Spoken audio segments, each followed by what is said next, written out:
नारायण कवच का पाठ करने से श्री हरि की कृपा दृष्टि सदैव हमारे ऊपर बनी रहती है। अगर हमारे मन में कोई संकल्प है तो उस संकल्प को हमको अपने मन में कर लेना चाहिए और श्री हरि से प्रार्थना करनी चाहिए कि हे ईश्वर, आप मेरी सभी मनोकामना को पूर्ण करें। क्योंकि कवच धारण करने से हमारी सारी व्याधा दूर होती है। इस प्रकार आज इसका हम लोग श्रवण करेंगे श्री हरि का ध्यान करके। राजा परीक्षित ने पूछा, भगवान, देवराज इंद्र ने जिससे सुरक्षित होकर शत्रुओं की चतुर्णी सेना को खेल खेल में अनायास ही जीत कर त्रिलोकी की राज लक्ष्मी का उपभोग किया, आप उस नारायण कवच को सुनाइए और ये भी बताइए कि उन्होंने उससे सुरक्षित होकर रणभूमि में किस प्रकार आक्रमणकारी शत्रुओं पर विजय प्राप्त की। श्री सुखदेव जी महाराज ने कहा, परीक्षित, जब देवताओं ने विश्व रूप को पुरोहित बना लिया, तब देवराज इंद्र के प्रयास करने पर विश्व रूप ने नारायण कवच का उपदेश दिया। तुम एकाग्रचित्त होकर उसका श्रवण करो।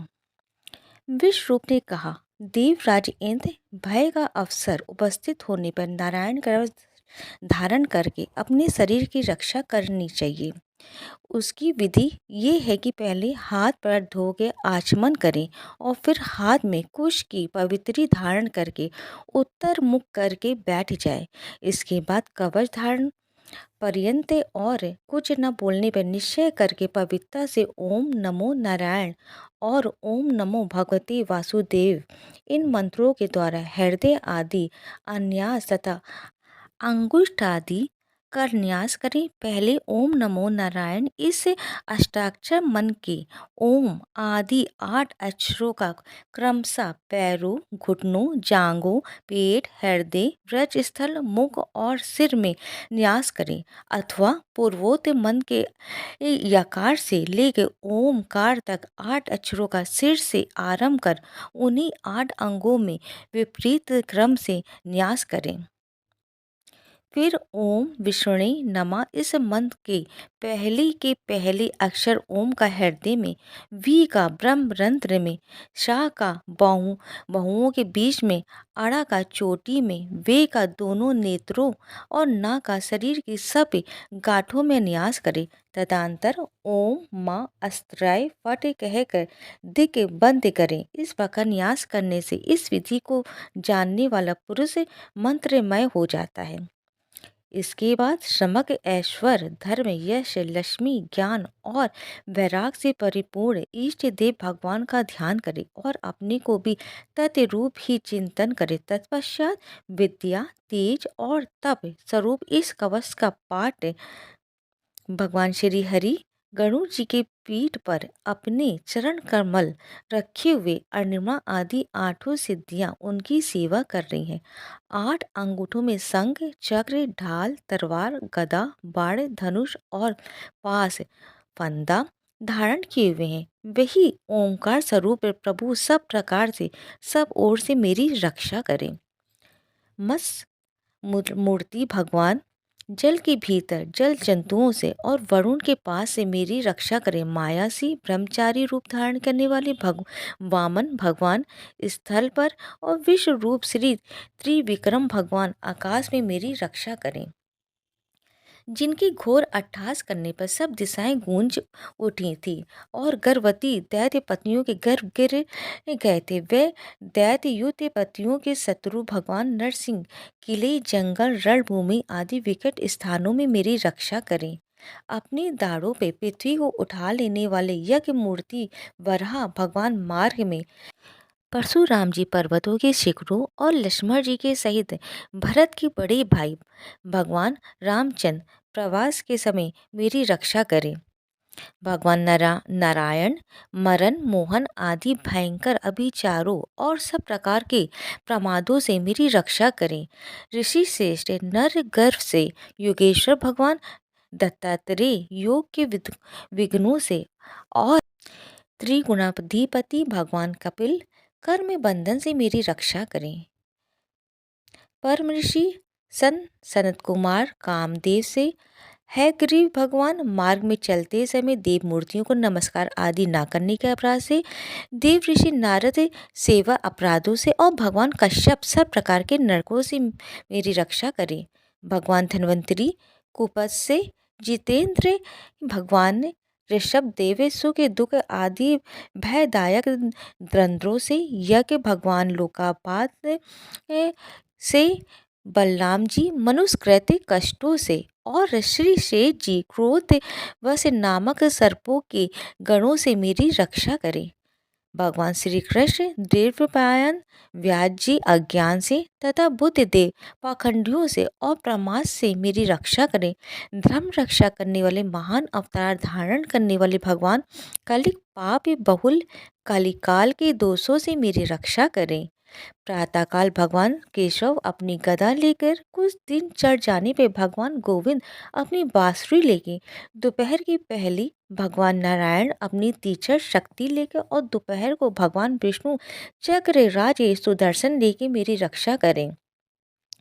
तीसरे पहर में भगवान मधुसूदन अपना प्रचंड धनुष लेके मेरी रक्षा करें।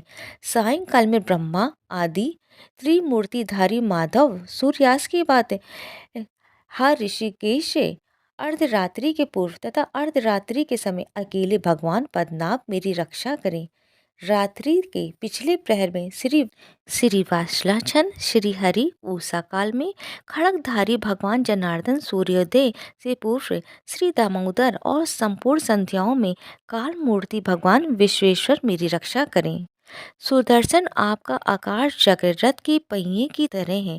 आपके किनारे का भाग प्रलय कालीन अग्नि के समान अत्यंत तीव्र है। आप भगवान की प्रेरणा से सब ओर घूमते रहते हैं। जैसे आग वायु की सहायता से सूखी घास फूस को जला डालती है, वैसे ही आप हमारी शत्रु सेना को शीख से शीख जला दीजिए। कौमुद की गदा आपसे छूटने वाली चिंगारियों का स्पर्श वृष के समान असह्य है। आप भगवान अजीत की प्रिया हैं और मैं उनका सेवक हूँ, इसलिए आप कुष्मांड विनायक यक्ष राक्षस भूत और प्रेत आदि ग्रहों को भी अभी कुचल डालिए तथा मेरे शत्रुओं को चूर चूर कर दीजिए। शंख श्रेष्ठ, आप भगवान श्री कृष्ण के फूकने से भयंकर शब्द करके मेरे शत्रुओं का दिल दहला दीजिए एवं यातुधान प्रथम प्रेत मृतिका पिशाच तथा ब्रह्म राक्षस आदि भयवानी प्राणियों को यहाँ से तुरंत भगा दीजिए। भगवान की श्रेष्ठ तलवार आपकी धार बहुत तीक्ष्ण है। आप भगवान की प्रेरणा से मेरे शत्रुओं को छिन्न भिन्न कर दीजिए। भगवान की प्यारी ढाल आप में सैकड़ों चंदाकार मंडल है। आप पाप दृष्टि पाप आत्मा शत्रुओं की आंखें बंद कर दीजिए और उन्हें सदा के लिए अंधा बना दीजिए।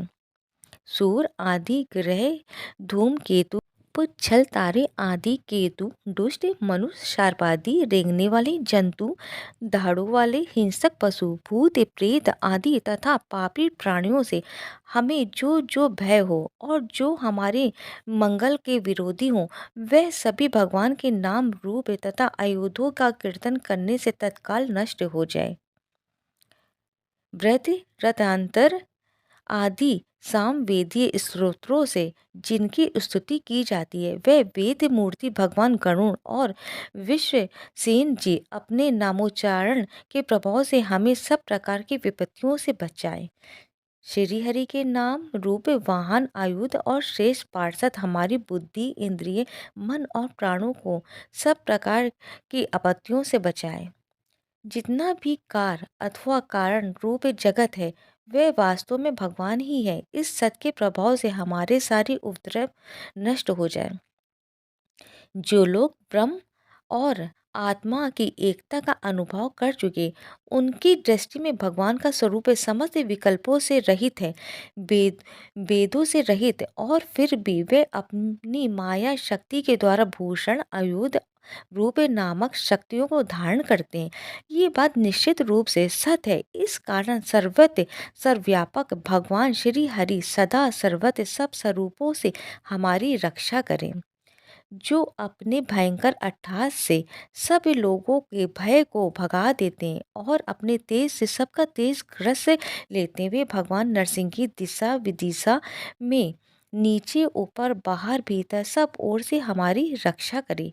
देवराज इंद्र, मैंने तुम्हें ये नारायण कवच सुना दिया, इस कवच से तुम अपने को सुरक्षित कर लो, बस फिर तुम अनायासी सब दैत्य यूथपतियों को जीत कर लोगे। इस नारायण कवच को धारण करने वाला पुरुष जिसको भी अपने नेत्रों से देख लेता है अथवा पैर से छू देता है, तत्काल समस्त भयों से मुक्त हो जाता है। जो इस वैश्विक विद्या को धारण कर लेता है उसे राजा, डाकू, प्रेत, पिशाच आदि और बाघ आदि हिंसक जीवों से कभी किसी प्रकार का भय नहीं होता है। देवराज, प्राचीन काल की बात है। एक कौशिक गोत्री ब्राह्मण ने इस विद्या को धारण करके योग धारणा से अपना शरीर मरुभूमि में त्याग दिया। जहाँ उस ब्राह्मण का शरीर पड़ा था उसके ऊपर से एक दिन गंधर्वराज चित्ररथ अपनी स्त्रियों के साथ विमान पर बैठकर निकले। वहां आते ही वे नीचे की ओर सिर किए विमान सहित आकाश से पृथ्वी पर गिर पड़े। इस घटना से उनके आश्चर्य की सीमा न रही। जब उन्हें बालखिल मुनियों ने बतलाया कि ये नारायण कवच से धारण करने का प्रभाव है, तब उन्होंने उस ब्राह्मण देव की हड्डियों को ले जाकर पूर्ववाहिनी सरस्वती नदी में प्रवाहित कर दिया और फिर स्नान करके वे अपने लोक को चले गए। श्री देव कहते हैं, परीक्षित, जो पुरुष इस नारायण कवच को समय पर सुनता है और जो आदर पूर्वक इसे धारण करता है उसके सामने सभी प्राणी आदर से झुक जाते हैं और वह सब प्रकार के भयों से मुक्त हो जाता है। परीक्षित, सत्यकृत इंद्र ने आश्चर्य विषय रूप जी से ये वैष्णवी विद्या प्राप्त करके रणभूमि में असुरों को जीत लिया और वे त्रैलोक लक्ष्मी का उपभोग करने लगे।